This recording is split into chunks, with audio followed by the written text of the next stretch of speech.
네, 정치부 안지연 기자와 좀 더 이야기 나눠보겠습니다. 자, 안 기자, 민주당과 정의당은 한덕수 후보자가 낸 자료로는 검증하기엔 턱없이 부족하다, 이런 입장이잖아요. 얼마나 좀 부족하다는 건가요? 일단 오늘 오전 10시에 한덕수 후보자의 5차 답변서가 국회로 왔다고 하는데요. 이 네. 답변서를 보고 민주당과 정의당에서 최종적으로 청문회 연기 요청을 결정을 했다고 합니다. 그래서 어느 정도였는지 제가 물어봤더니요. 한마디로 유의미한 답변이 없었다. 이 사실상 백지와 동일했다, 이렇게 표현했습니다. 한 후보자는 현재 김앤장 로펌에서 이 고액 보수를 받아서 사실상 이 로비스트 역할을 한 것 아니냐, 이런 의혹을 받고 있는데요. 이에 대해서도 자료 제출은 하지 않았고요. 영업상 비밀이라 제출이 불가하다, 이렇게 답변한 것을 문제 삼은 겁니다. 네. 하지만 한 후보자 답변에 대해 국민의힘 청문위원회 입장은 전혀 달랐는데요. 예. 애당초 이 자료 요청 자체가 1,090건으로 이 문재인 정부의 총리 때보다 3, 4배 넘는 자료를 요청한 데다가 이 대부분 답변이 나갔다, 이렇게 반박을 한 겁니다.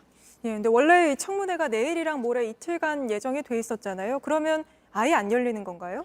그런데 현재 국민의힘은 자료 제출에는 문제가 없었다, 이런 입장인 만큼 이 단독으로 인사청문회 일단 개인은 할 가능성이 있습니다. 네. 하지만 개인은 하더라도 실질적인 청문회는 불가능하기 때문에 이 민주당과 정의당이 불참한 것을 비판한 내용을 발언하는 정도로 이어질 것으로 보입니다. 예, 그런데 국민의힘이 단독으로 연다 하더라도 총리 후보자 경우에는 국회가 동의를 해야 되는 거잖아요. 맞습니다. 이 국회 동의 없이 대통령이 임명을 강행할 수 있는 장관 후보자와 달리 이 국무총리의 경우 이 국회 동의가 필수적입니다. 이 본회의에서 표결을 해야 하는데요. 이때 재적의원 과반 출석이에요. 출석의원 과반 동의가 필요합니다. 과반 네. 찬성이 필요합니다. 이 때문에 현재 민주당이 171석이고요. 정의당이 6석인 만큼 이 반대하고 있어서 현재로선 통과가 어려운 상태입니다.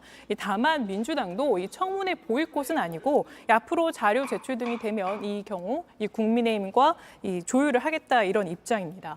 결국 민주당으로선 이번 한덕수 인사청문회 연기 요청이 윤석열 정부의 이 첫 번째 인사청문회이자 유일하게 반대 카드를 쥔 이 후보자인 만큼 네. 앞으로 청문회에 대한 경고 메시지를 던진 걸로 보입니다. 여기에다가 이 자녀 특혜 의혹을 받고 있는 정호영 복지부 장관 후보자뿐 아니라 이 한동훈 또 김인철 후보자에 대해서 민주당뿐만 아니라 정의당도 이 낙마 가능성을 언급하고 있어 앞으로 거센 공세가 예고돼 있는 상황입니다. 네, 알겠습니다. 여기까지 듣겠습니다. 안지연 기자였습니다.